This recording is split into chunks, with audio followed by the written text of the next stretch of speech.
Matthieu 16.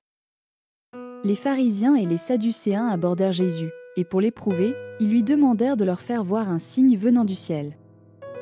Jésus leur répondit, « Le soir, vous dites, il fera beau, car le ciel est rouge. Et le matin, il y aura de l'orage aujourd'hui, car le ciel est d'un rouge sombre. Vous savez discerner l'aspect du ciel, et vous ne pouvez discerner les signes des temps. Une génération méchante et adultère demande un miracle. Il ne lui sera donné d'autre miracle que celui de Jonas. » Puis il les quitta et s'en alla. Les disciples, en passant à l'autre bord, avaient oublié de prendre des pains. Jésus leur dit, « Gardez-vous avec soin du levain des pharisiens et des sadducéens. » Les disciples raisonnaient en eux-mêmes et disaient, « C'est parce que nous n'avons pas pris de pain. » Jésus, l'ayant su, dit, « Pourquoi raisonnez-vous en vous-mêmes, gens de peu de foi, sur ce que vous n'avez pas de pain ? Êtes-vous encore sans intelligence, et ne vous souvenez-vous plus des 5 pains des 5000 hommes, et combien de paniers vous avez emportés ? Ni des 7 pains des 4000 hommes, et combien de corbeilles vous avez emportés ? Comment ne comprenez-vous pas que ce n'est pas au sujet de pain que je vous ai parlé ? Gardez-vous du levain des pharisiens et des sadducéens. » Alors ils comprirent que ce n'était pas du levain du pain qu'il avait dit de se garder, mais de l'enseignement des pharisiens et des sadducéens.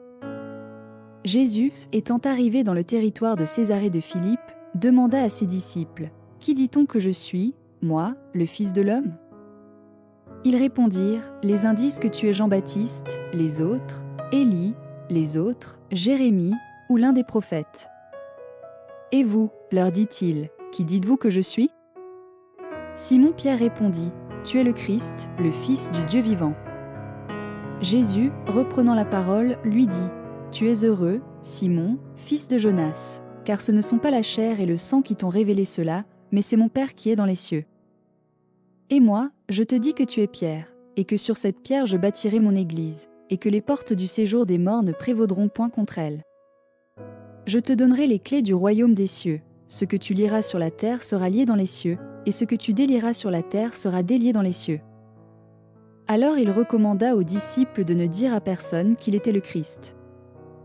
Dès lors Jésus commença à faire connaître à ses disciples qu'il fallait qu'il allât à Jérusalem, qu'il souffrit beaucoup de la part des anciens, des principaux sacrificateurs et des scribes, qu'il fut mis à mort, et qu'il ressuscita le 3e jour. Pierre, l'ayant pris à part, se mit à le reprendre, et dit, « À Dieu ne plaise, Seigneur. Cela ne t'arrivera pas. » Mais Jésus, se retournant, dit à Pierre, « Arrière de moi, Satan. Tu mets en scandale, car tes pensées ne sont pas les pensées de Dieu, mais celles des hommes. » Alors Jésus dit à ses disciples, « Si quelqu'un veut venir après moi, qu'il renonce à lui-même, qu'il se charge de sa croix, et qu'il me suive. Car celui qui voudra sauver sa vie la perdra, mais celui qui la perdra à cause de moi la trouvera. Et que servira-t-il à un homme de gagner tout le monde, s'il perd son âme ? Ou que donnera un homme en échange de son âme ? Car le Fils de l'homme doit venir dans la gloire de son Père, avec ses anges, et alors il rendra à chacun selon ses œuvres. Je vous le dis en vérité, quelques-uns de ceux qui sont ici ne mourront point qu'ils n'aient vu le Fils de l'homme venir dans son règne.